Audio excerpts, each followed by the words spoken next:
Hello everyone, and welcome to How to Make Your Career in Game Development.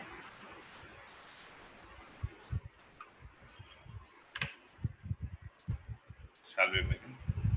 Yes, we can. Yeah. Okay. Sure. So let me introduce first myself.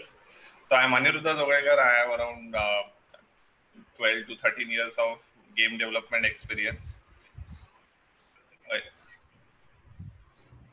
Okay. wait 1 minute. I can hear someone. Sorry.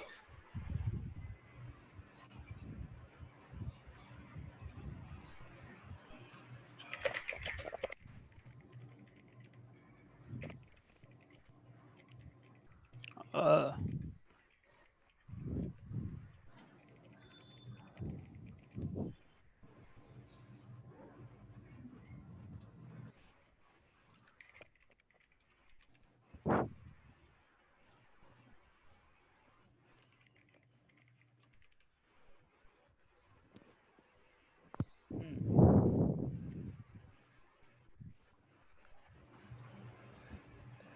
Okay. I'm really sorry. There's some technical problem. So let's start again. Myself, Aniruddha Zogaikar, I have around 12 to 13 years of game development experience, and I have worked on various different mobile games and few computer and console games also. So I am head of academics for BCA and game art in CMedu. okay. So next is Uh, Mangesh. yeah. Yeah, Mangesh. So hi guys. This is Mangesh. I have game design experience of like 5 to 6 years. I am also into board game design. I help a lot of people uh, with their board games, and right now I just joined CMedu as a faculty for game development. Krishna. Yeah. Hey guys, good morning. I'm Krishna Kumar. I primarily worked as a web developer before working briefly as a game tester. After which I worked in the mobile game development team for Reliance Games, and later I developed an MMORPG with Unorthodox LLC. And now I'm working with CMedu as a faculty of game development, where I teach game programming and logic. All Okay. right. So game development. There are three different streams in game development, right? The game art, game design, and game programming. So all three of us are going to explain like few stuff under each domain. So we are not going to cover everything here, but yeah, these are the few key elements which we do under game art. So art style. So when we talk about art style is how the game is going to look like. What kind of style we are going to use? Are we going to use cutout style, or are we going to use paintbrush style, or realistic word style? So that comes under game art. Then visual, what kind of visuals we want to follow? Like, do we want to go with 3D or 2D, or uh, what shapes are we going to look after? Like the whole world might be round or world might be square. So that comes under game art. Then 2D art, creating 2D art, 3D art, it's creating all kinds of 3D art. It also includes 2D animation and 3D animation. And then particle system, all the gunshots, the explosions, fire effects, all the effects that requires to make wow effect in the game. That also comes under game art. Next comes Yeah. game design. So yeah, okay. So game design, like it's a first step to making any game. So you come up with in game design. Actually, you learn about how to come up with a game design, a game idea. Actually, then there is a lot of documentation that needs to be done before you actually go into production. So you learn about that in the game design. Then you create a first working prototype of your game, so that your team as well as the publisher understands what's the game about. Then you go into level design, and the level design, balancing and monetization is something which is like a production related things. You focus on how the games should go, like progress, and uh, different guns have different damages. If you have played games like PUBG, right? So why these guns have different damages? What makes the game fun? This is all part of the balancing thing. And then you must have played a lot of mobile games. You have seen ads, or like why there are ads, why there are some stuff which is premium you have to pay money for. So all this comes under monetization. So all these things you learn under game design. Krishna. Yeah. So now I'm going to talk a little bit about game programming. And this is something that takes place once you have an idea about what kind of a game you want to create, which is something that you do during the game design phase. In programming, the first phase that you generally talk about is prototyping. This is something that you do during your pre-production, right? When you're planning the game and you want to test out certain mechanics of your game to figure out whether the game will be fun or not. So let's say you're creating Mario. The couple of things you would want to test is like make a very small map of Mario, put in a couple of enemies and see whether the interaction between the enemies and the players seems fun or whether it's too challenging. So prototyping is something you do where you create very small samples of your game and you see whether or not the mechanics of the game are giving or creating a fun experience as intended or not, right? And right after you create your prototyping and you go into your production phase, that's when you start working on the mechanics of your game. Now, the mechanics of your game differ from game to game. These are basically the identifiable gameplay experience that you can feel during a game. So, for example, let's say you're playing a CS:GO. In CS:GO, the primary mechanic is shooting, where you have a gun and you can shoot at your enemies. And the other example is that you can buy weapons. So while you're at the buy zone, you can purchase weapons and stuff. So these are basically small interactable mechanics that the player can interact with to do something with the game, right? Similarly, you have something like web slinging and Spider-Man, which kind of make your game unique and more fun to, and they give something to the game to look up to.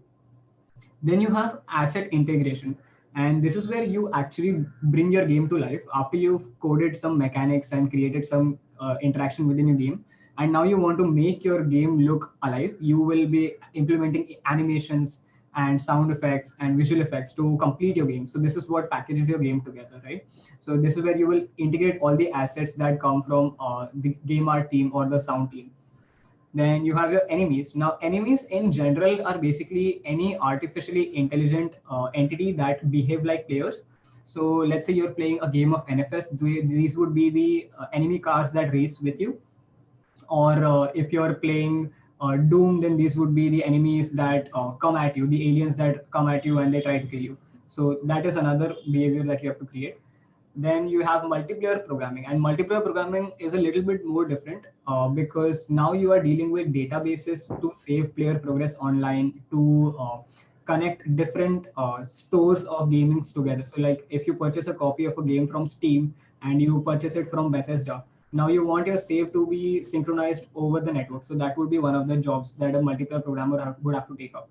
The other thing is networking. So when you're creating a online multiplayer game, reducing the lag and making sure that the multiplayer experience is comfortable is also another job of the game programmer here. Then you have computer graphics, and this is where you basically see a lot of visual effects being created and unique game art being created, and that's the job of a computer graphics programmer.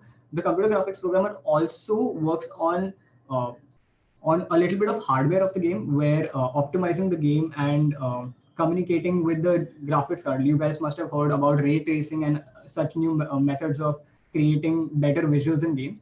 So this is basically primarily the task of a computer graphics programmer. Yeah, that's it. So yeah, all these three department connects together and becomes a game. And there is one thing we need to also mention is that when we talk about game art, right, we talk about look and feel. And look and feel, as in look comes from game art and feel comes from game sound. We are not including game sound here, but we will have different session altogether for that. But these three, along with sound, makes a game successful, right? If you do this properly and you have sound, it's done. Yes. So yeah, so let's move on. So Perfect. different stages of game development. Yeah. right, Mangesh? You would, Yeah, yeah. so this is a very basic version of like how a game project will go, go on. So the first phase comes is a concept phase where you actually come up with different ideas for your game. You sit with your team, you brainstorm a lot, you uh, decide, okay, this is the idea that we should work on, and then you go into a phase called pre-production. Now pre-production is a phase where everything related to the game will be decided. Like I mentioned before, there's a lot of documentation, like creating art design document, game design document, and there is also a technical design document where what kind of engine will be used is all these things are decided. Pre-production also includes creating a working prototype which you can show it to the publisher, and there are a lot of publisher documents that also need to be created in pre-production phase. Then comes the production phase, which is the longest phase of the any game project, uh, where the actual production of the games will take place. Like, so artists will be focusing on lot of uh, okay uh, so in production phase, the artists will work on all the assets creation, the programmers will work on uh, uh, the creating a lot of game systems and uh, like a full game will be produced in, like most of the things will be produced in this production phase. Then comes actually the post production, where the first thing that happens is a marketing for your game, right? So a lot of marketing assets are created, lot of uh, ads, promotional teasers, and trailers are created, and the game is Ani. Yeah. So yeah, the production. So basically, uh, all these things happen in post production, and then once the game is released, there's another fifth step called post sales, where you actually start taking feedback of players and decide on the future content that you want to release for the game. Post sales is also very important in case of mobile games, because mobile games will keep releasing updates after updates after updates. So this is like a very basic understanding of like how the stages of game development work. Right. That's it. So I will add few things here. Like concept phase, may you also decide what platform you want to create your game on. Yes. Like, will it be mobile game or PC console game or um, basically VR game? So because the pre-production for each type of game is different, right? Production phase is the longest phase, so everything is same. It's all asset creation, and integration. And when we talk about asset, it also includes programming, mechanics creation, and post production. One thing we should talk about is the post mortem of the game. Like once the game is done, we talk about what went wrong, what went right, and see like what could have been improved or what things we need to look after the game is released, right? So Okay. once that is done, we come to the global industry of game development. Now, game development is basically divided into four different categories, core categories, right? And they are separated on the whole globe. Now, let's start with Western countries. Now, USA and Canada, these countries, they focus more on games which are console based, right? They create the games which are really big. Tomb Raider and Last of Us and all these kind of games, they focus on these games. Now this they Europe, like before American and Canadian game industry, European countries, they used to do this. They used to go for big games and go on big scale, like Assassin's Creed and Prince of Persia. Everything they started from France, and all the old games like Test Drive and whatever, like the old, even Doom in that case. They all the concept phase started in Europe. One later, everything got shifted to America and Canada, and now Europe focus more on indie games. Now Europe is all about creating small games, indie games, and there are so many small studios which keep creating a small casual game or uh, hyper casual games, right? So Europe is focusing on that. Then comes Asia. Asia is dominated with mobile game. Now, Asia covers India, China, and all other Asian countries, other than South Korea and Japan. Now, Japan and South Korea also have a lot of mobile game users and mobile game players and mobile game development, but they mainly focus on RPG games. Now, South Korea mainly focus on MMORPG and Japan focus on JRPGs or story-based RPGs, and Asia overall focus on mobile games. So this is how Asia is divided. So these are the different industries basically in game itself, and they have different style of working, right? Because the different culture, different way of thinking, and different way of working also. Now I have worked in Asia, basically Singapore and Japanese companies, so I know they work on full flow charts and how to communicate with each other. On other hand, me and Mangesh, we have worked for European companies also, and they work more on design documentation. The more documentation you have, better it is. So Yeah. everyone will have their own style of working, right? Yes. Yes. And when it comes to after that, it comes to, so how big is the game industry? Krishna, can you explain us how big is the game industry there? Yes. Okay. So now we're entering the place for statistics. So let's talk about that. Well, in 2019 alone, the entire combined video game industry globally was worth $120 billion. Like that's the amount of revenue that was generated in 2019 alone. Yeah. And in this year itself, it's expected to reach 124.8 billion US dollars. Now that's a huge market, provided that there are about 2.4 billion gamers across the world that are contributing to this, right? And I'm pretty sure And this number will go up because of coronavirus. Now everyone is staying home and buying more and more games. The projection was done last year, right? Like yeah, Yes. exactly, it might absolutely, have gone, definitely. yeah, I I think don't this is going to open up so much more of the market. Not talking about the so one of the things that we need to talk about here is the early pitfalls of the video game industry, right? And one of the things was that hardware to experience gaming or enter the gaming uh, was a pretty big challenge because it was expensive. And nowadays, hardware is getting really accessible, especially with platforms like Google Stadia opening up. We can see that gaming is going to have a big boom now. Like we'll see a huge rise in the number of gamers. Also, Yes. not mentioning the fact that esports is now becoming like a proper career option, and countries are promoting this all around, right? right. So that is something that is definitely going to give a boost to this industry. The other thing is that the number I mentioned earlier was not inclusive of the board and card game industry. The board and card game industry back in 2017 was estimated at 11.5 billion US dollars, and it is expected to reach 20.5. So that is almost double Double. by 2025.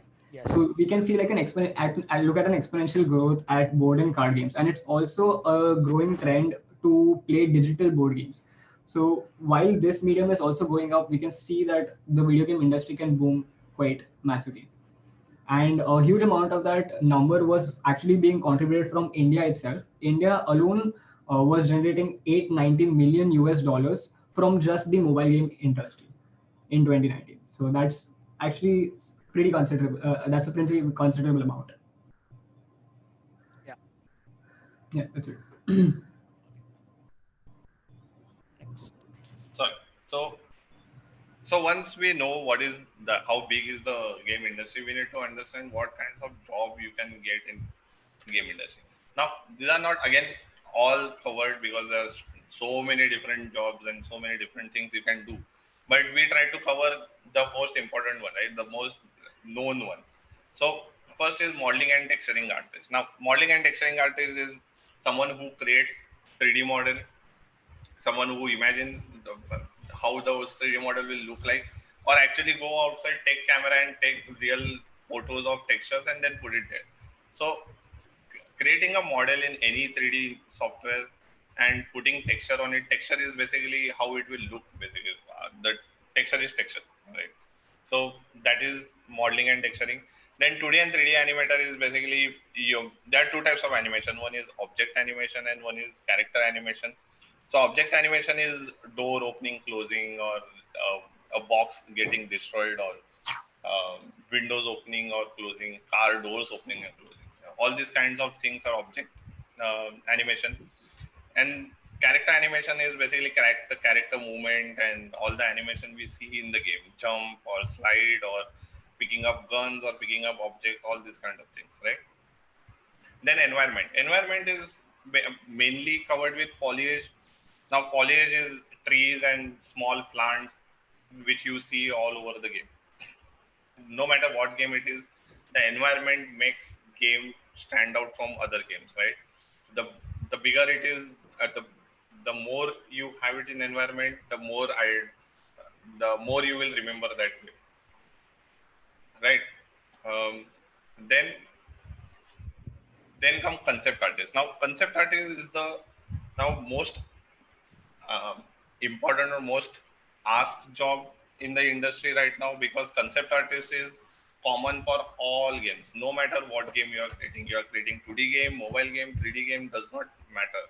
Concept artist is something who comes up with the original objects or original ideas of how things are going to look like, right? So when we talk about idea generation in game design, game designer comes up with a concept like this guy is going to look like this, and he will have this gear, and he will be very healthy guy or a very muscular guy. But game designer does not really draw it. It's concept artist who draws 2 3 different types of that guy, and game designer choose one of them. So it's concept artist basically is the vision or eyes of game designer, right? Game designer talk about it, concept artist put it on the paper, and then that character from paper comes to life by 3D modeling or 2D animation, right? Then comes UI interface. Now UI is user interface basically. So it goes with UI UX, user interface and user experience. It is basically all the buttons and all the things you can see on the screen while playing the game, not in the menu, but while playing the game. Now there are different ways of doing it. This can be a very vast topic to understand, but in short, few games might have a very interactive HUD, right? Few games might have very stable static HUD like on the screen, but all of this is decided by game designer or artist how the immersion of the game will work, right? Few games will not even have any HUD. It will have only screen and only small things like E and Q or left click will be appeared on the screen when you go close to any object. So this is what game art, few jobs of game art are. Then comes game design. Mangesh? Yeah. So Yeah. obviously the your first job is the game designer. So coming up with the game concept and to like so you need to understand here that game designer will always work with game artists as well as game programmers. So game designer's first job is to uh, write the game concept and give descriptions of the character or the environment that he wants to have in the game and give it to the game artist. Game artist will work on it, create the art, and then it will get approved.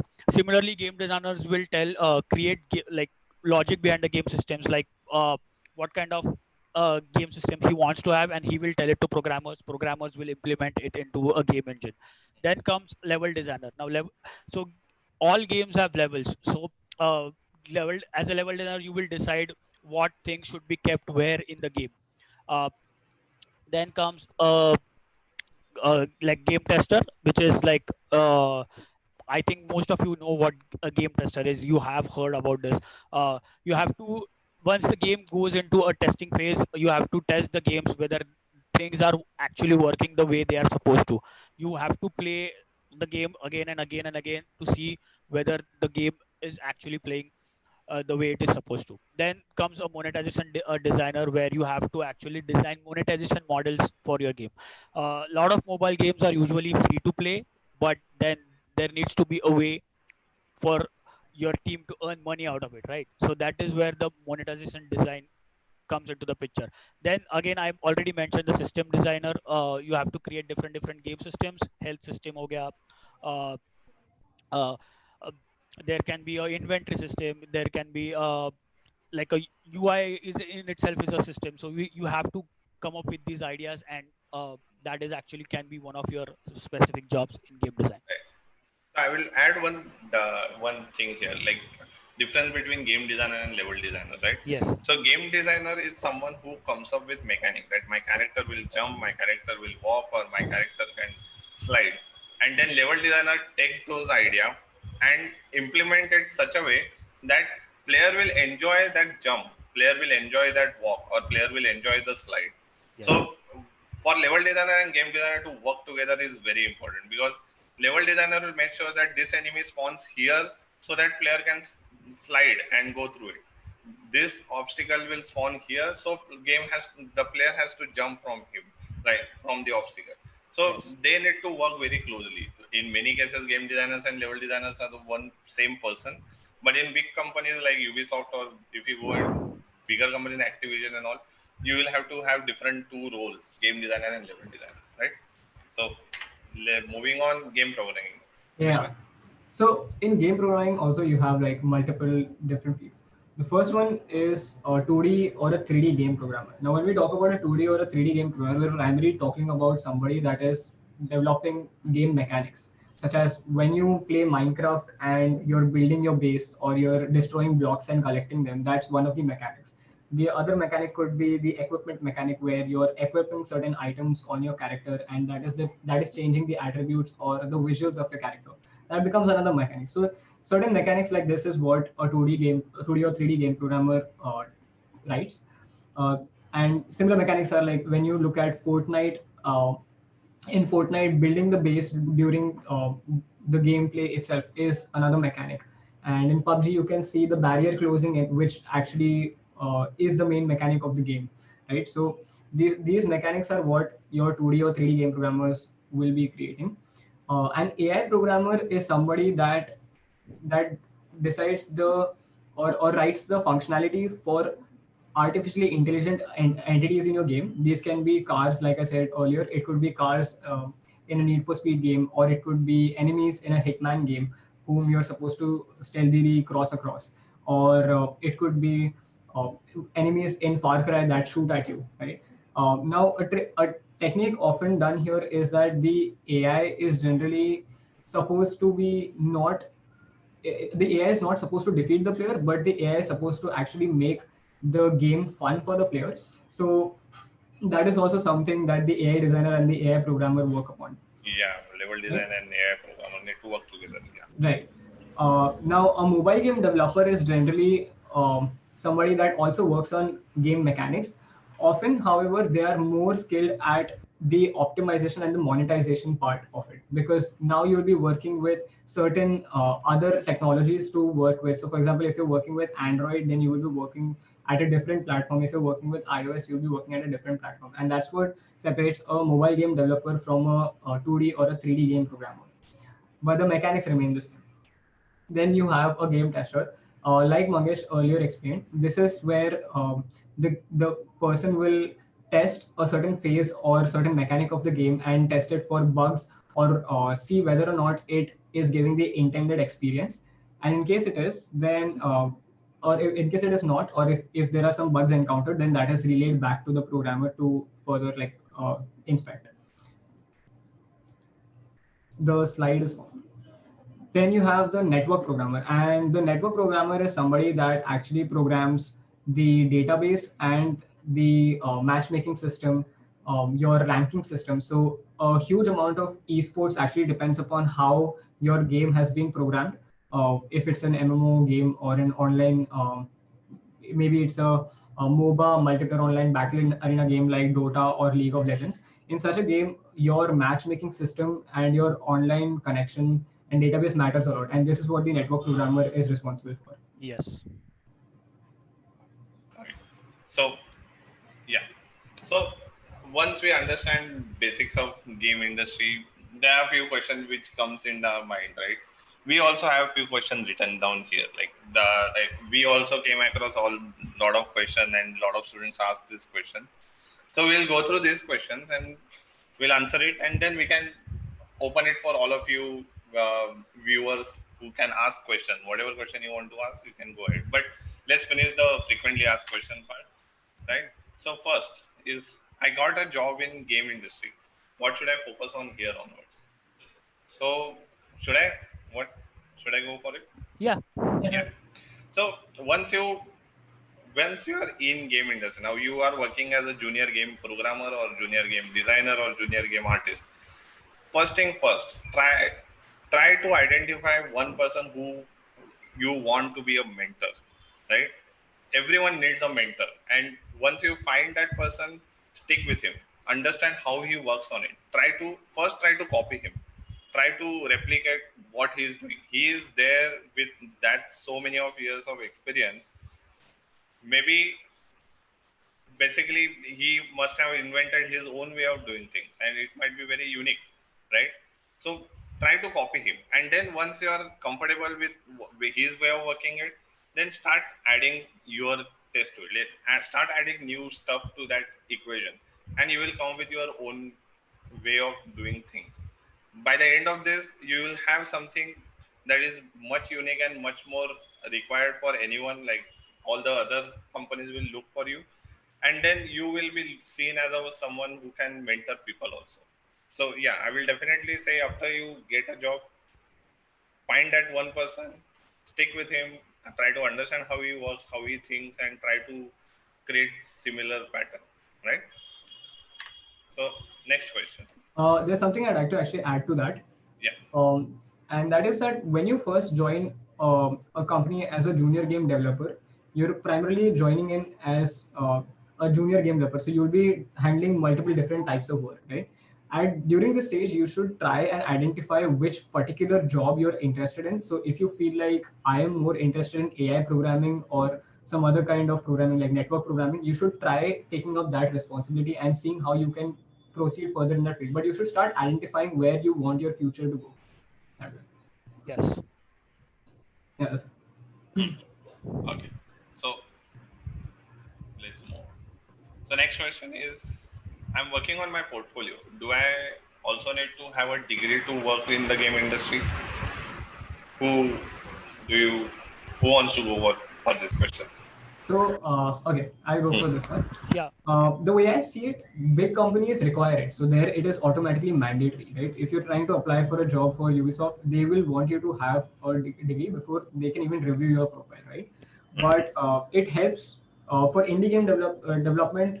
It helps if you have a degree because it definitely gives more credibility to your portfolio. Besides the fact that during your degree you will be working on creating a portfolio with like-minded individuals, so automatically that will boost the quality of your portfolio, right? And thinking about it, this also gives you the option to proceed further for future education. So you can also apply for your masters and plan your further studies according to your degree. And you can also look for alternative jobs that may relate to your degree. So tomorrow, if you feel like you're not that interested in one particular side of it, you can actually switch to the other side provided you have the degree. Okay. Right. Okay. So So we yeah, have some questions coming up. So can we just? let me add to this. Like he said, uh, portfolio is very important. Now, if you want to go outside country, then and you are a junior or fresher, or maybe 3 years of experience, then that country might look into your degree. Like, because normally outside India, the countries basically, they see if we are hiring you, if we are paying you in our country or in our dollars or whatever currency, are you good enough against any of their national people? So I experienced this in Singapore. Basically, Singapore has this rule where you have to be as good as two Singaporeans to get job in Singapore.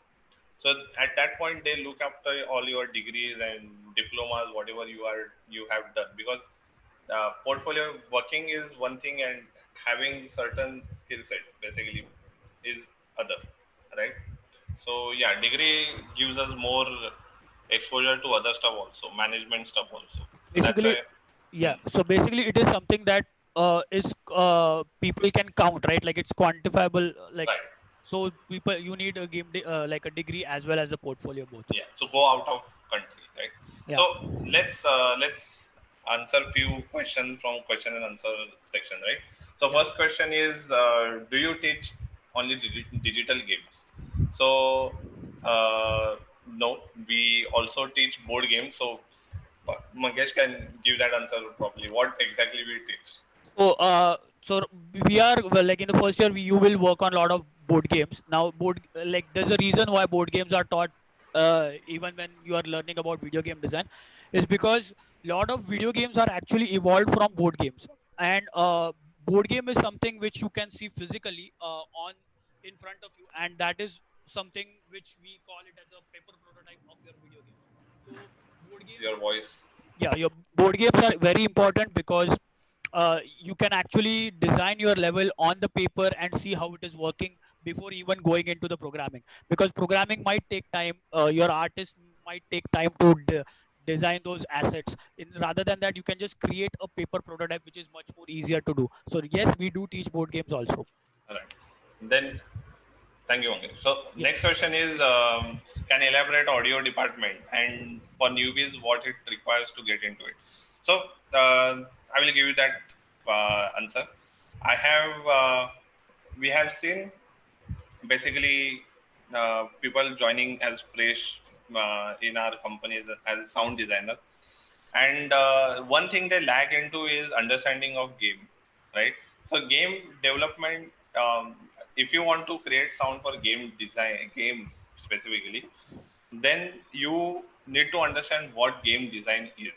So yes, you have to understand game concept, game designing, what is the idea generation part of game and what is the logic behind the game, and then start creating sound on it, right? So I will say basic knowledge of game design is required to get into sound, game sound, and also lots of game playing experience. Like you need to play a lot of games to understand what was the logic behind that, the the whole audio, right? Yes. One thing you can check out is Doom's sound engineers documentary. It's there. It's 1 hour documentary. You can go through it. He will explain you very properly why, what game design, how game design and sound design comes together to create a great experience, Yes, right? I would like to add something to Yeah. it also. So the thing is like a very specific example, if you want to take, if where the sound is like extremely important, are horror games. So horror games are like the sound or the SFX are actually very important when you're creating a horror game. You need to understand. In fact, it's the sound that creates the feeling of horror, not like sometimes in the game. So yes, you need to understand game design as well as sound at the same time. Okay. Okay. Right. Another thing I want to add to this is that you will also see this in places where it's not directly understandable. Like, for example, when you're creating audio for games, you're not just creating the sound effects and music, you're also creating variable audio. And variable is audio is something that is influenced by the game, right? Where the game is directing the audio. Now, an example of this where you can see it is in any racing game that you play, you will often hear the engine slowly picking up the pitch, and then you will see the gear click, and then again like you will see the engine noise rising.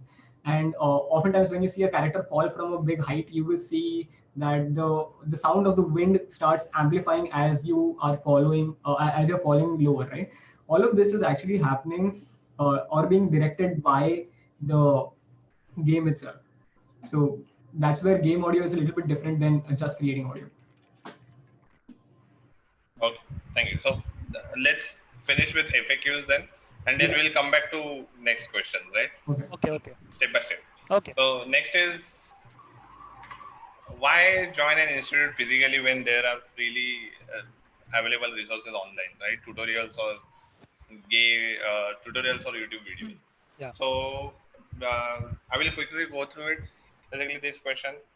So one thing that the physical institute offers is the experience. Now, I understand YouTube can teach you everything as perfect as anyone can teach you. Like maybe it's even better, but then YouTube cannot teach you small things and pieces, or it cannot give you that small detail experience point, right? For example, I have 12, 13 years of game development experience, and I have faced a lot of walls, like a lot of difficulties or a lot of problems.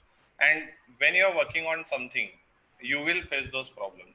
Now you can obviously look at for YouTube video, but then me explaining that me explaining that live, like basically on in person, will give you an extra point basically to understand how it was done during my time and how can we do it now.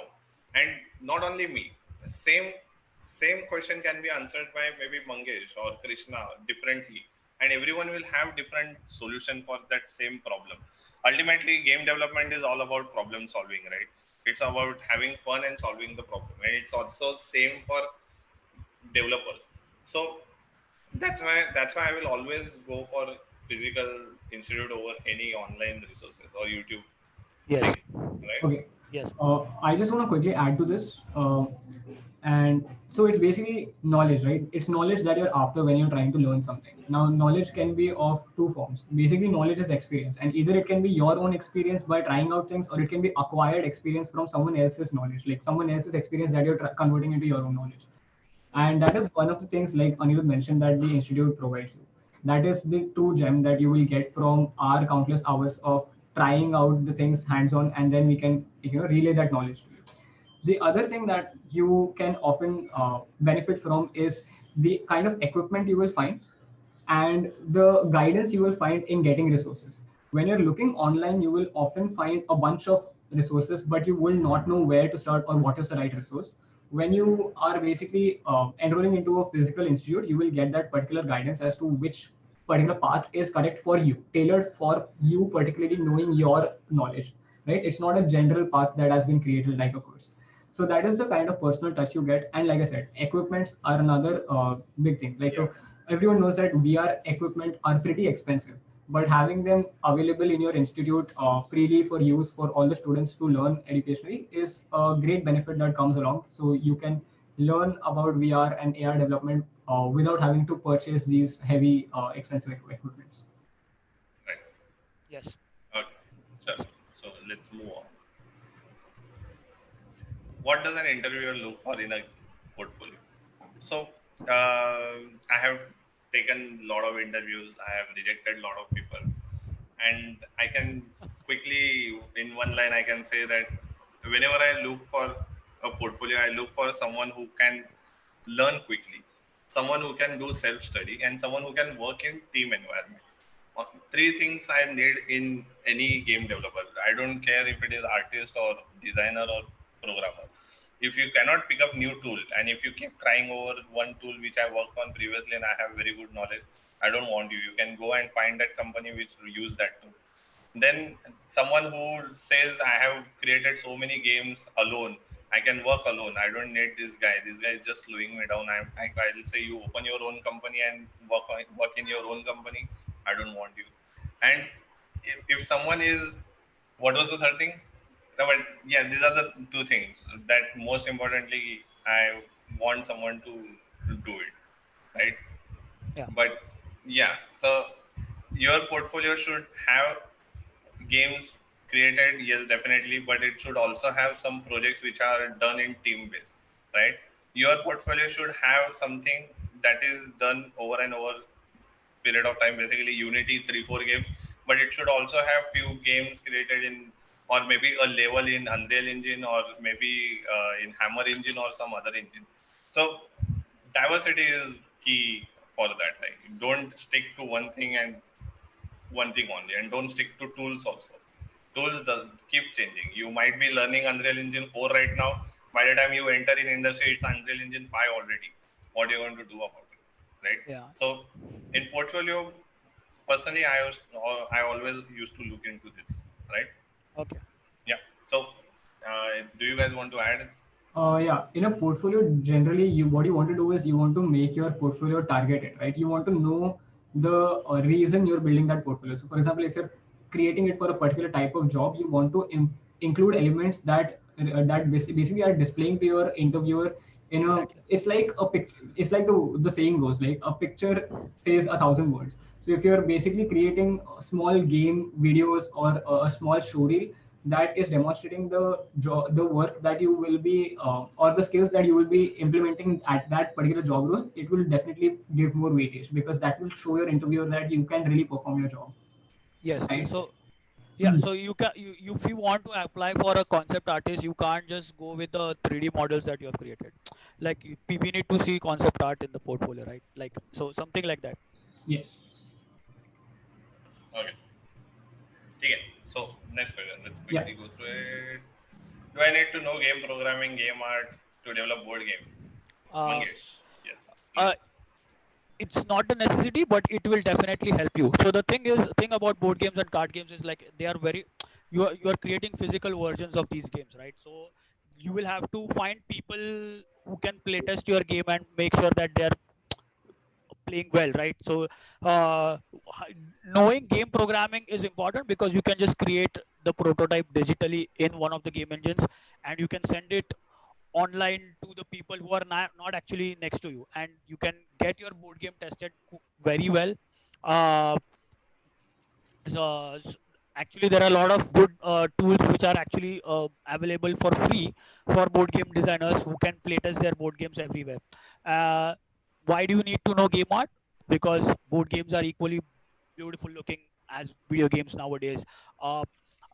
And knowing game art is like 2D art basically, you can focus on. And then you need to understand how the UI works, because the cards will also have logos and uh, a lot of other things on. Like board games also will have your victory point track and all these things, and they need to look beautiful. So game art, knowing game art also obviously helps. Right. Another thing is that the board game market, a huge amount of the board game market actually exists on the digital platforms. So you will actually see a lot of games like Scythe or Terraforming Mars coming up on on Steam and even your mobile market. So that is also looking to be, or has the potential to be, a huge market for digital Definitely, board games. definitely. It definitely helps when you know game programming, because you are also able to test your game and figure out Yes, the statistics and balance your game better that way. absolutely. Yep. Next question. Chal. Yeah. Next question is what kind of skills do I need to be a good game developer? Krishna? So one of the main things, like you said earlier, was problem solving, right? You need to be good with problem solving. You need to know how to employ or how to implement the tools you have to solve a problem rather than looking for new tools.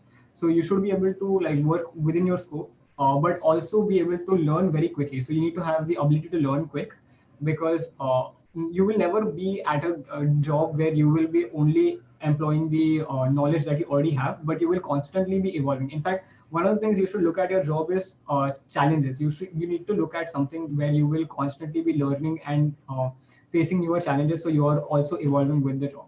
But that is definitely one of the critical roles of a game programmer, where they need to constantly keep testing newer things. So one day you might be working on a car driving mechanic, but the other day you might be working on the inventory mechanic, which will be completely different, and you will have to find newer ways to solve that problem. So these are two main things. The other thing is you need to have good logical reasoning and patience. One of the things that you will often uh, face is a standstill, where you face a problem and it can take days to solve that. But keeping your cool and having good patience to solve it is one of the main things that you need to have, because it helps you think more clearly. So yeah, I think these are the main skills. When you talk about technical skills, a good amount of programming knowledge or strong basics and having your fundamentals clear for programming knowledge will definitely help you.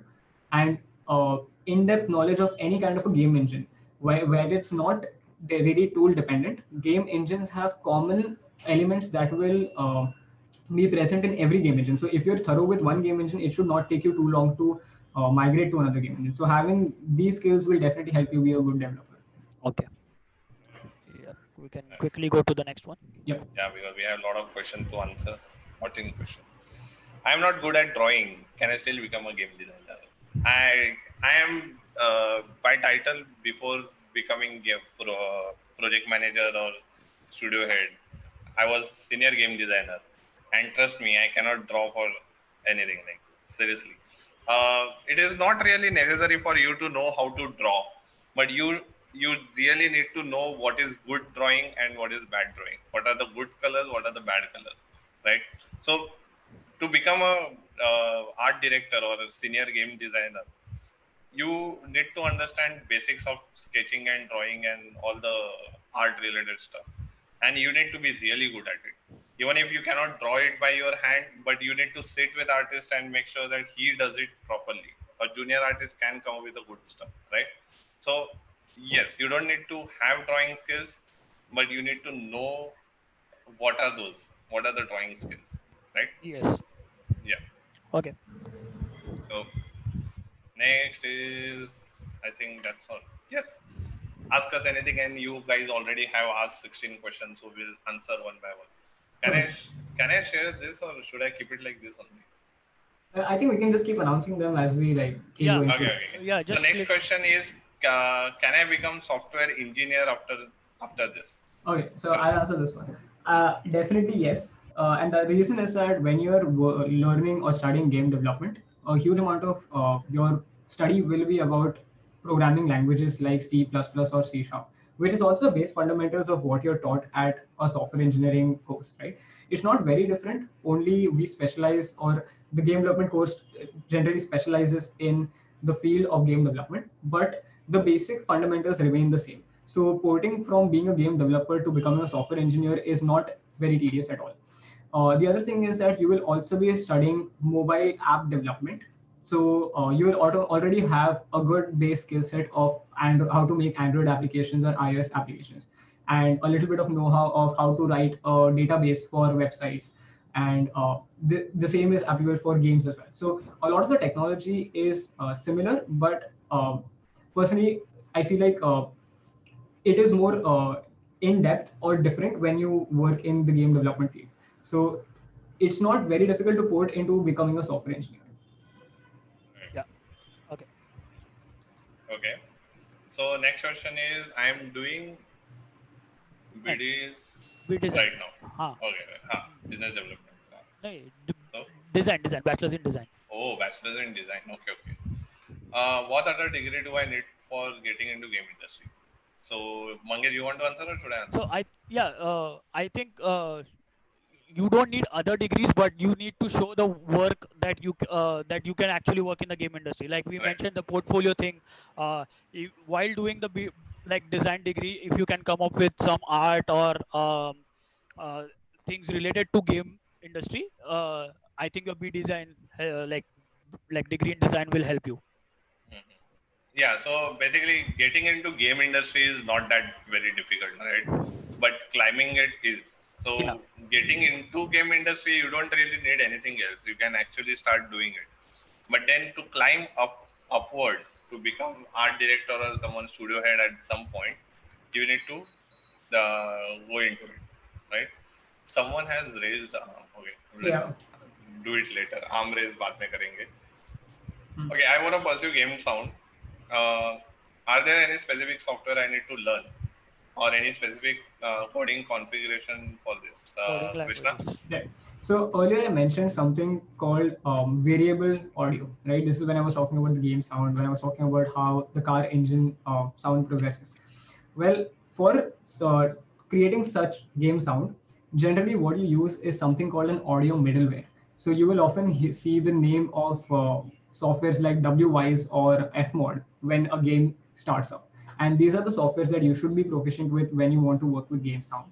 You Yes. don't really necessarily need to know any coding languages, but it helps because it will make it easier for you to understand how you are interacting with your game programmer, because your game programmer will be responsible for sending or basically using your game audio to implement it in the world. So it will be definitely a good thing to know the coding language, not necessary, but having a knowledge of any kind of an audio middleware like WWise or Fmod is definitely critical. Okay. Okay, so done. So next question is, which section in game industry has the most competition, and which has the most income? Simple. So mobile industry, obviously, both goes to mobile. Right now, most competition is in mobile industry because mobile, like cell phone itself, they're getting upgraded every month, right? There are new hardwares coming in Yeah. every minute, Right. and because of that, game developers are also getting happier and happier because now we have boundary of system requirement, right? And whenever a new mobile phone gets released, that boundary gets extended, and we can do something more crazy. And then boundary get expanded, we do more crazier thing, and big companies are getting released, right? So uh, the like Call of Duty is coming on mobile, or PUBG is coming on mobile, or even League of Legends, TFT or card game coming on mobile. We can see that everyone wants to go into mobile industry because simple thing. Right now, let's just take example of India. We have 140 crore population, and maybe what 1 or 2% might have a good computer. But then what about mobile phones? Almost half of the population will have a decent phone that can run a game, like at least PUBG. So the the amount of users are much more higher in mobile industry, and for Yes. the same reason the competition is high, and for the same reason the income is also increased, right? Even if you go only with ads, you will earn so much of money from these users that it cannot match the PC console game. But then again, the big top guys of PC console game will always at the top, like GTA game. If next GTA game, only one game has most income, right? Yeah. Yeah. So Okay, next question. wait, type answer. Like it will help you get better at it. Basically, it will increase your efficiency. Is what my point is. So yeah, Hmm. I don't think you need any specific equipments to start designing a game. Like you can do it on pen and paper also. Okay. Yeah. Yes, actually. Then next is, sir, which software is used for develop a new game? Okay. Lot of software actually. Krishna, can Exactly. you go with it? Let's start with Construct and go to super crazy Unreal.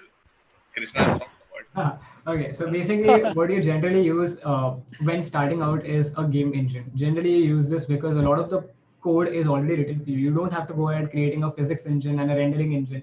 All of that headache is not required. You can actually just start with something simple like Game Maker Studio and make a game without even programming anything. But as you get further and you want to make more complex or more immersive gaming experience, it becomes important to use a more advanced game engine and employ programming knowledge into it, because there are certain mechanics that are unique to your game, right? That's when you want to work with such things. Eventually, also, so what a lot of companies do is they create their own game engines. So while this is more of a it's a very broad question, but generally what you would do is start with a basic game engine to learn the fundamentals of what is actually required to make a game. Yes. So game is never made of like one software. There are like Yeah, Yeah, yes. It depends on right. what exactly you want yeah. to do, like game art or design or programming. Correct. If it is design, then you just need Google and your Google Sheet or Google Document or Google whatever. Right. Yeah. That is what game designers need. Like then prototyping requires some more deeper stuff. But yeah. Next is, what kind of things do we need to provide in our portfolios? I think we already answered this question, right? Yeah, we Yeah. already did. So let's skip this. I'm interested in both designing and development. Which field would you prefer? If you ask me in one liner, I will always prefer development over design, because while you are doing development, you will always learn design. And yeah, and if you have development knowledge and design knowledge, you can, the only sky is the limit for you when it comes to game development, right?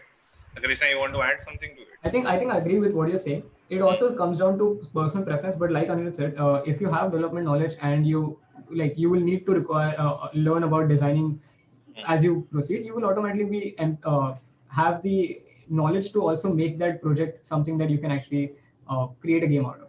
Right. Because see, ultimately everyone is scared of programming and coding. Don't be scared. Like basically it's nothing. You just need to understand.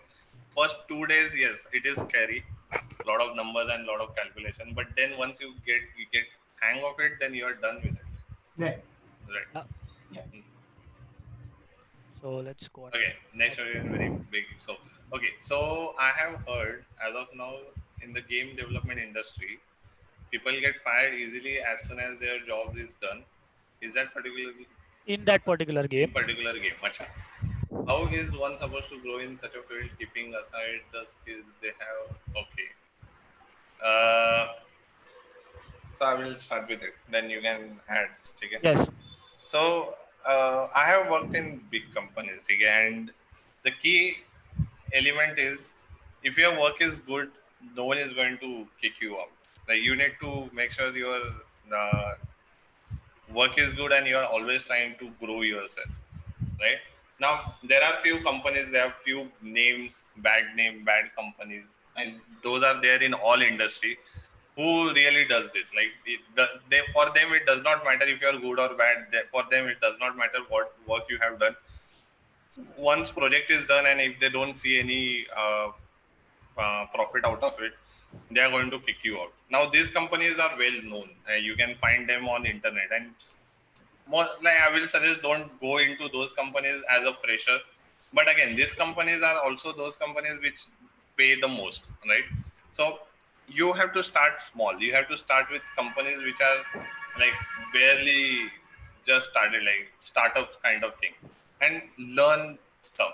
And once you have something that can replace two or three people, once you have skill set of 2 to 3 colleagues of yours, then you are not replaceable at all. No one is going to kick you out of that industry, right? So don't worry about all these things. Like I will really tell you that focus on what you know and what you want to know, and focus on that. Like I said, find a mentor, stick with that mentor for the time when till you understand everything what he does, replicate it, and start adding your stuff, start adding your juice to it, and then you will be unique. So another thing I want to say is this is just like a competitive field if you're talking about it in that sense, because see, when you start out as an indie musician or an artist, you're not really guaranteed any work.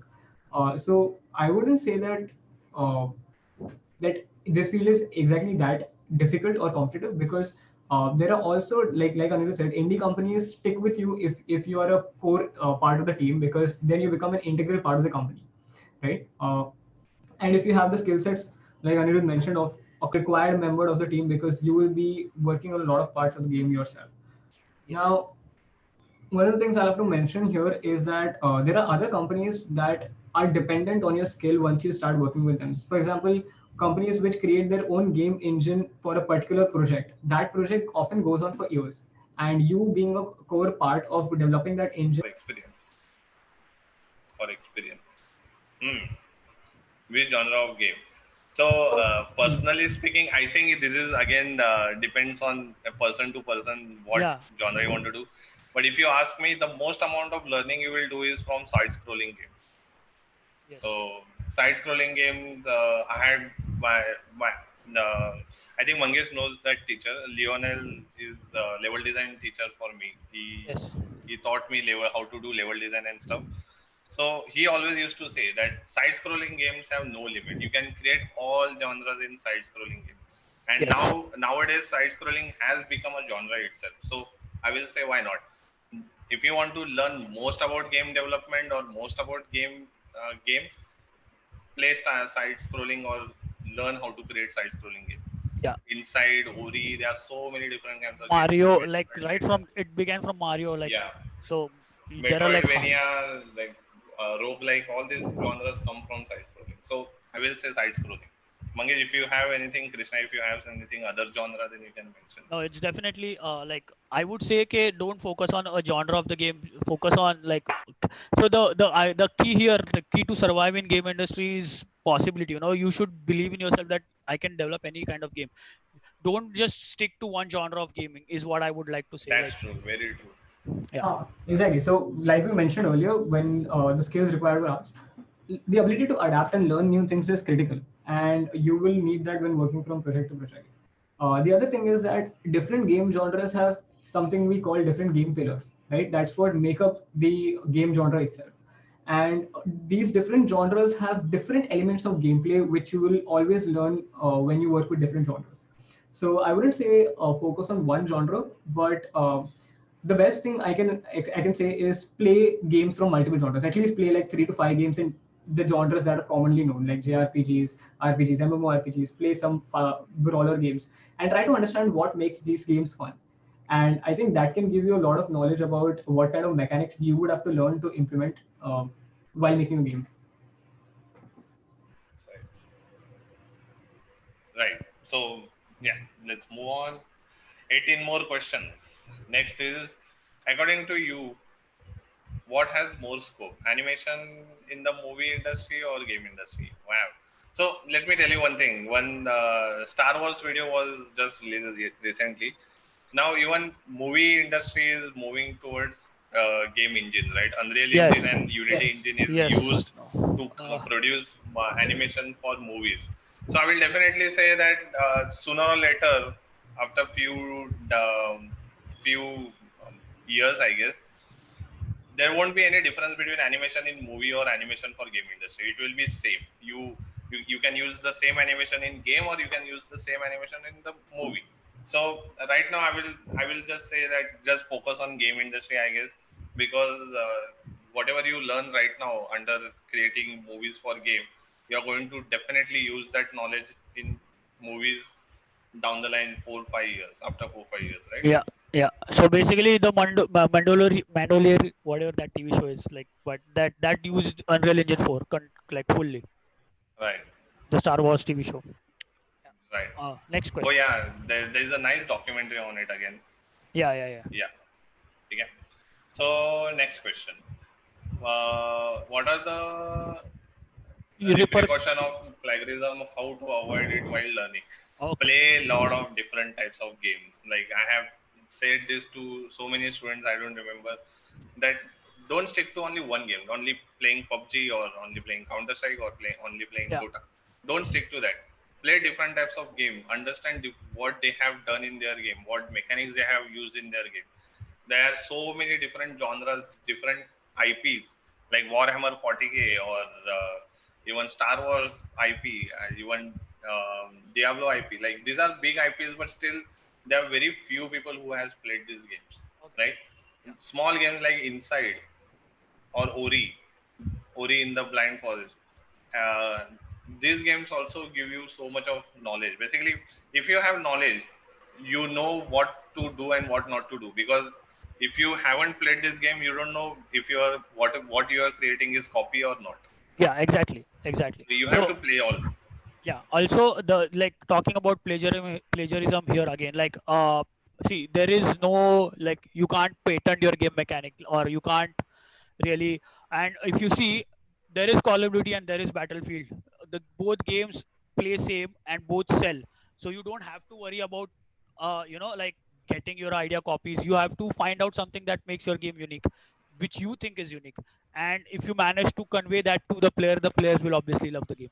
And that's where the indie industry has actually uh, like evolved, you know. So I would say that. Right. Next question. What is the salary offered for freshers? Yeah, Right. Should I answer yeah, this? yeah, Or? you should, you should. Okay. So let's go for game art. Game art starts from around 40k, around 30 to 40k between. Game design goes to 40 to 45, 46, 47k.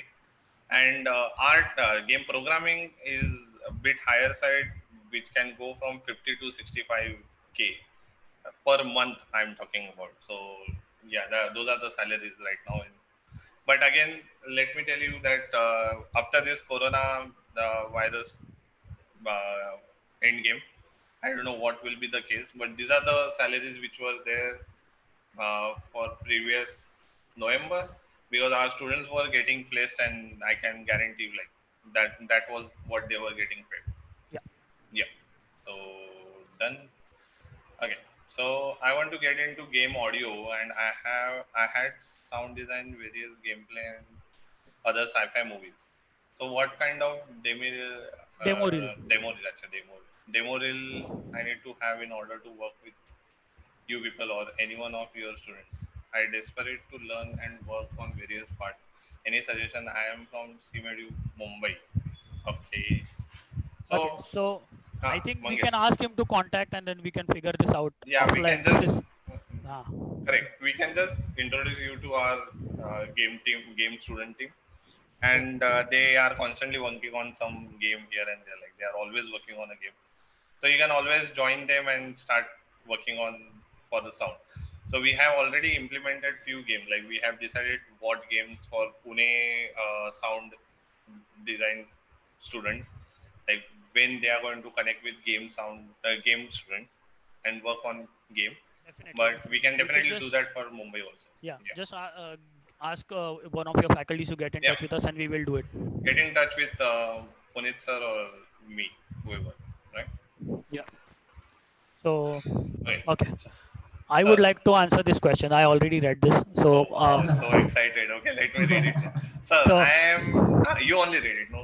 yeah. Mangesh, do it. So the question is like, sir, I'm not from a background of computer science or digital arts from EE or to be exact, but I always been fond of video games and always wanted to be in a team who creates them. Should I go for a change of streams? So the reason why I want to answer this question is because I was doing engineering when I left for game design course. I was in my third year of engineering. Let me tell you, I was doing really great in my engineering. I had distinction. I was not like failing or something, and I was always passionate about video games, and I found it and I went for it. You may face some resistance from your parents, but I think I managed to show my passion about video games and they let me do my course. So if you are really passionate about making the video games, go for it. But let me tell you one thing, that making video games and playing video games is entirely different thing. You need to understand making video games is much Voice, Mangesh. yeah, so making video games is a lot difficult than it I mean yeah, playing games obviously, but it's equally fun. I find it really fun, and I would definitely suggest, if you are really passionate about making video games, you should totally go for it. Okay, thank Yeah. you. Yep. Uh, Topics of math which are used in programming and how. Wow, Okay, you want to take so this lecture? one. Yeah. So quickly, basically just listing down the topics. You'll be using a lot of trigonometry to work with different rotations, angles. You'll be using a lot of statistics and probability, And vectors. uh, right? And you'll be working with matrices again for transformations and rotations and other things that you'll be doing during programming. But generally, this is not very required. If you have a basic understanding of these topics like vector maths and trigonometry, you should be able to get away using the game engine. But proceeding further, it would definitely help if you have an advanced knowledge of mathematics, because that will help you do things that generally the game engine would not be equipped with. Right? So you're basically just expanding your horizons by knowing more of this. Yeah, also vectors. Right? I said vector maths. Okay. Chalo. So next, okay, Yeah. done. So I want to pursue game sound. Are there any specific software I need to learn or any specific coding? ये तो हो गया था ना? Is it done? Yeah, I think we should now start like filtering some questions and we will answer only the important ones. We don't Yeah, I have This think lot. this is is something we already answered. yeah. This Yeah. is we already answered. ठीक है. Okay. So I think one of Oh the fuck! questions. Wait. Sorry.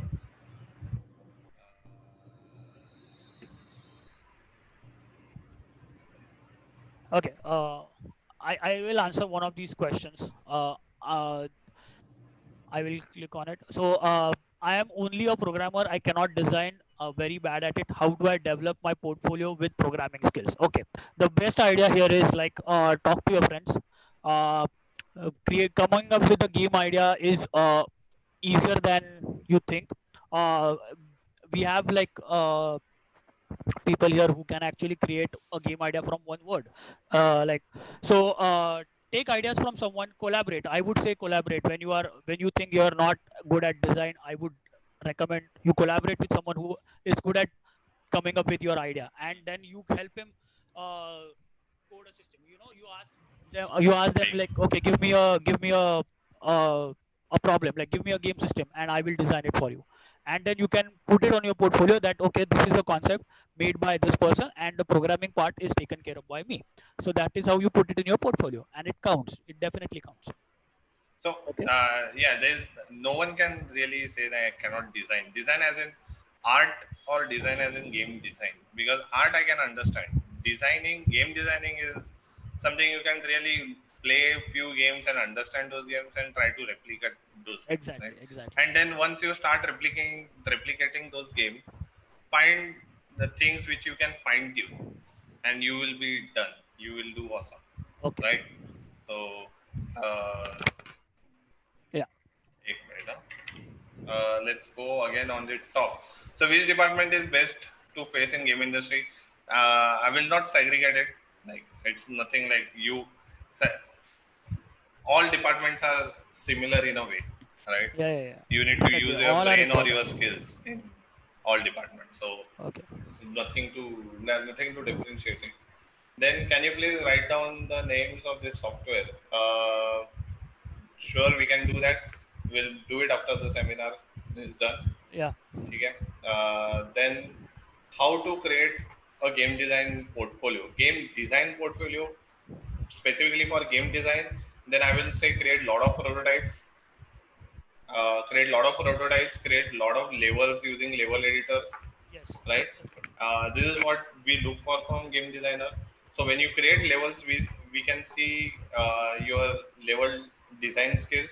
So and there are a lot of level editors. In Doom, there is a lot of level editor, or in Unreal, like a lot of Unreal games have level editors.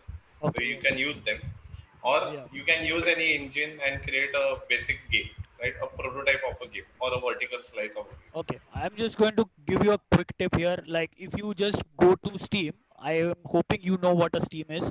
Uh, uh, just type level editor in your search bar and you will see at least 15 games which have level editors in it, and you can just create levels in it and show us like how the things work. This actually is a very good thing. If you manage to bring like show us the levels, your skills will be definitely showcased. Right. Thanks. Yeah.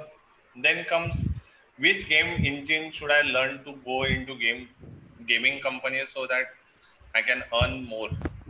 Okay, there is no, like I said, don't depend on game engine, right? Game engines will keep changing. But if you want to learn something as a start, I will suggest Unity to start with, right? Unity have lot of detailed question answer or content available everywhere. There are a lot of people who are working on Unity, and you can find all possible answers. Maybe Krishna can give us better answer on this, right, Krishna? Yes. So basically, like Anirudh said, don't depend on a tool. But if you're saying if you're getting started, you'll always see newer game engines come out. Like recently, Amazon launched Lumberyard, and then you hear something about Godot being a new engine that uses C# programming, and often you will keep seeing these new engines come out, right? But don't isolate yourself to a particular game engine. Pick a game engine that you can learn easily. Like Anirudh said, a lot of resources available for Unity. Unity has the biggest asset market of a game engine. So definitely starting with Unity, as well as the fact that it has a high level programming language like C# as its core, you can start understanding the fundamentals of game development very quickly. And once you start doing that, you will automatically be valued for your knowledge, which can be translated to other game engines.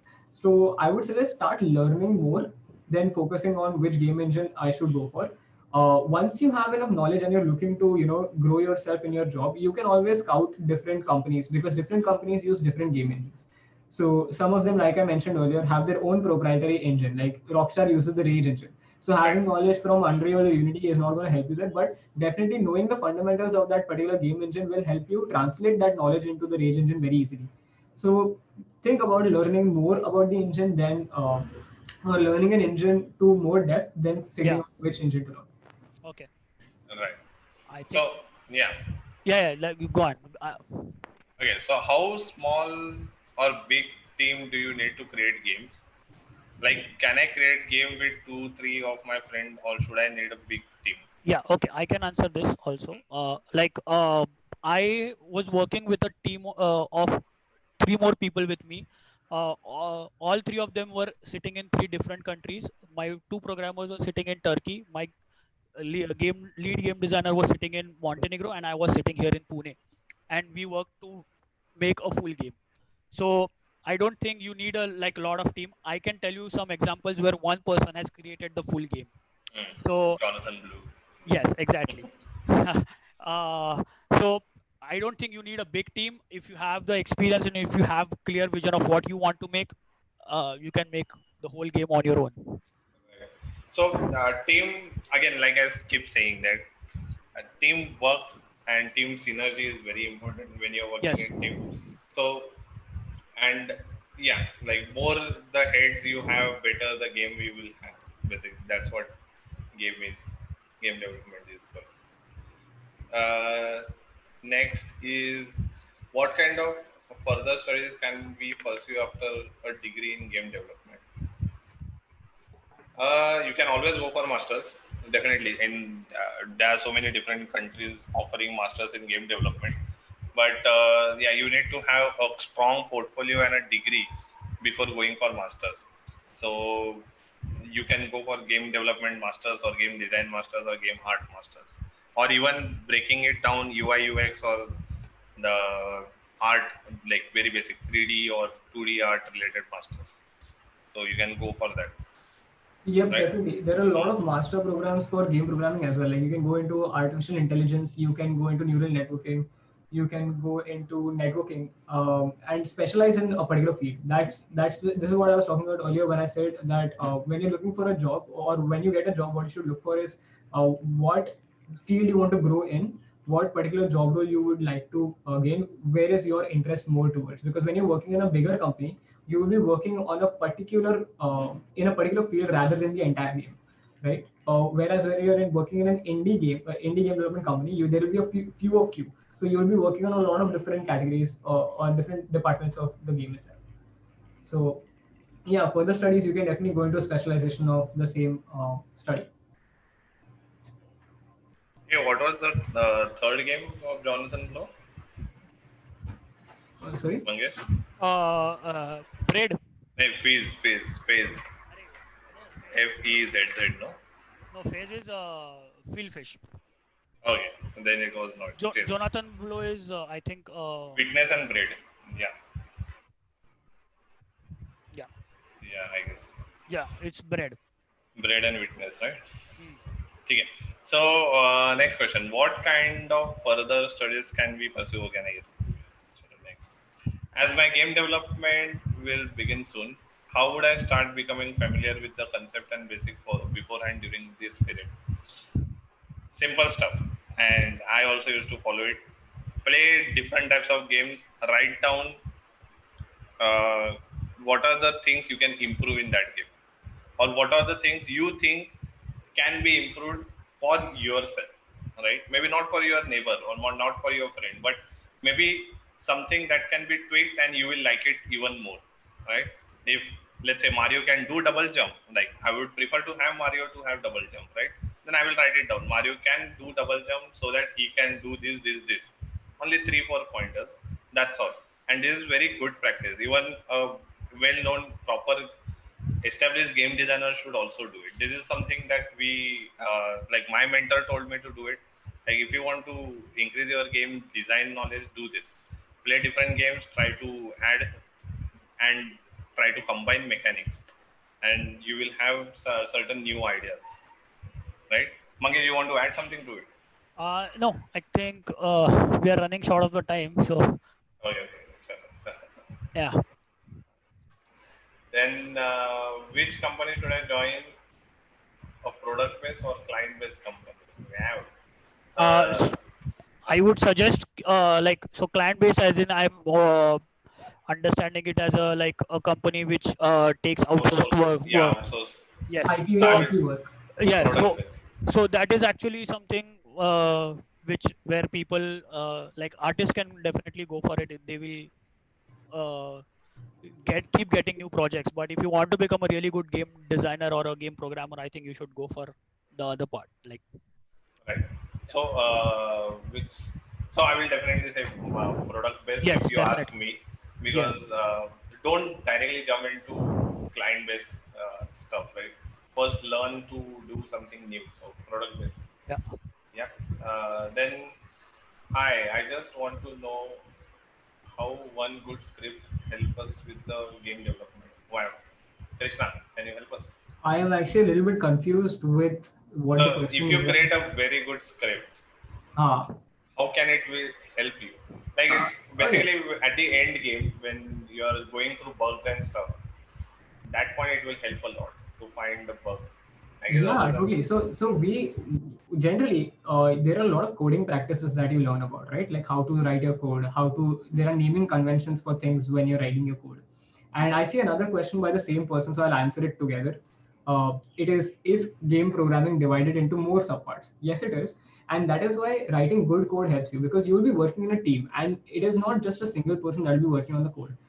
Following a particular convention and following a pattern that your game team works with is something that will help everyone work with your code. So, for example, someone else gets added to the project later on, they should not feel find it difficult to understand or adapt your piece of code to work with it. So, definitely, writing when you're saying writing good code, I'm considering it to be writing a code with particular coding practices in place. yeah. Right. So please suggest some books for beginners. Wow. Do you want to suggest any books? Public Would suggest a book called Level Up. develop. Yeah, develop. Yeah, it's called Personally, I Level. have never read any book, but yes. Yeah, I have read the entire Level Up book and it really helped me. Okay, okay, nice. Then definitely read level up. I will also read level up. I have a lot of time now. Yes. Yeah. Okay. Let's answer these quick four Sir, questions. how Maya How got many? acha, how many, sorry. So how many days required to create a new game? Uh, Uh, so we used to do this practice. 1 week is enough for a good game, right? With two levels. If you are a good if you have a good team of let's say 4 people, okay, one designer, two artists, two programmers, you can create a game in 7 days. And we have done that because I was in R&D department in Singapore Newbie company, and we used to have this concept of coming up with new game concept and creating prototypes or playable game within a week, so we can decide if we can go ahead with this game or not. So we used to create games in 7 days literally, and only 8 hours per day working. So but then again, if you want to create something like next Witcher or GTA, then you will require maybe 5 years or 6 years. So it really depends on what kind of game you are working on and what kind of team do you have, right? You guys do want to add something Yeah, on I this? mean, I don't want to take the name, but there is somebody I know personally that's currently working on a game that just got released on Steam, right? I was working Mm-hmm. with this person. He's building an MMORPG solo, a single person, doing the artwork to the programming by himself. And he's been working on it for 5 years, and the game has reached the early access stage after 5 years, right? During which he was full time working on this, so he was not anywhere employed. So it depends upon what the scale of your game is. If you're creating a simple hyper casual game, I'm saying look at how Yes. people are doing their game jams. Right, there are 8-hour game jams available. There are 24-hour game jams that you will see online, where people quickly put together a complete playable game with a fun experience. And you can do that if you have a game of that scale. But if you're working for a bigger game, then it will definitely take you more duration. okay. So next question So is I'm going to join game development course. yeah, Which one is best for me? PC or laptop? Very tricky question. Now I will always suggest PC, but PC. then you cannot roam around with PC. So if you are going to attend classes and you are going to do projects in the class, or you are going to work with your friends as a team, you will need a laptop. A So decent one. yeah. So either you can go for a cheap version of laptop and then good computer, or go with a gaming laptop and have a keyboard, mouse, and monitor setup at home. So you can go home, connect that laptop to your monitor, keyboard, and mouse, and your laptop becomes desktop. So you can do that also. Yeah. So laptop is something you should go with, right? Hmm. As a student. But if you become a developer later, definitely build a good computer. Yeah. A personal computer always helps. Yes. Which country I can go for masters? There are a lot of countries now. Like remember when we discuss about the different game industries, if you go into this now, depending on which type of games you want to develop, right? If you want to go into something that what Asian people are creating, there are good institutes in Singapore, Japan, even South Korea, uh, similar something like DigiPen and all. But then the language barrier is something you will always face. But if you have no concern with language barriers, then yes, depending on what kind of games you want to create, choose the institute, choose the country, Yeah. right? You guys want to add something to it? No, I think we that's pretty much Yeah, actually. I think that covers it. Do you provide additional certifications? Uh, as of now, no. But we are coming up with short-term courses which will have different things you can pursue. Stay tuned for that. Yeah. Like you will we'll let you know about this soon, right? Okay. And is Python is best for gaming game design process? Oh Uh, man, Krishna, do you think No, Python is the like, best? Python. so it's not. That's not how it works. The reason it doesn't work Exactly. that way is you have mediums for everything. For modeling to create a game asset, you will have mediums. You can either use Maya or Blender or any other 3D modeling software that can provide the same results like 3ds Max or whatever. Similarly, for game development, you can use either Unreal Engine or Unity Engine, and surprisingly enough, both can provide like create the same results as well. So picking a medium is something else and doing the process is something else. Similarly, programming, if you can use C sharp to create the same game, or you can use C++ to create the same one, or Python, it doesn't really matter. However, certain low level languages will give you additional customizability where you can actually access certain parts of your computer which you will optimize their games by actually working with the memory addresses in your PC, right? So for such high level topics, it helps to have a low level language that's working closer to the compiler. But generally, it really doesn't. And I shifted to game industry, so I'm a live example of how you can do in game industry. But yeah, like you have to first figure out what is your interest. Like I don't know whether you like art, or are you really good with programming side. I was more interested in creating the game concepts, and that's why I went for game design. Uh, so it's never too late to start, is what I like to believe. So after your BTech degree, like while you are doing, I think BTech degree, I think you should explore what are your interests, like what are those things that you actually like in the game, and start searching about it. What can you do about it while you are doing BTech actually, and then you can enter a game industry. If you don't want to spend a lot of time learning new things, I would suggest you start doing it right now. And while your BTech degree is going on, maybe like if you have a coding background, you can start creating your own projects uh, side by side. And I think that's how you can enter your game industry. Like that's it. Yep. All right. So I think we have answered a lot of questions, and So uh, if you guys have no more questions, then we can okay. thank you, sir. Okay. All You right. can ask questions saying thank you.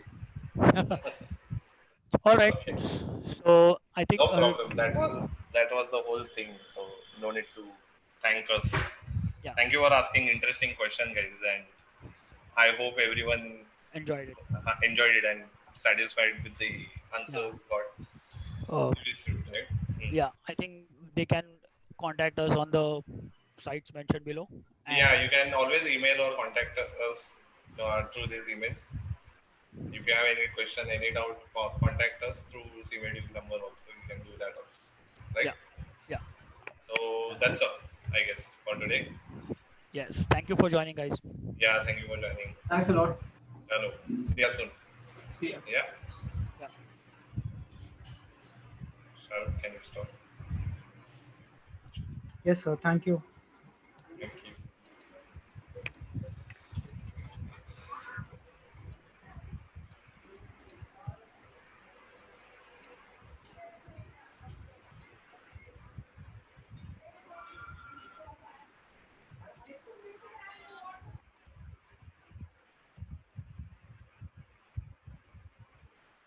Discord?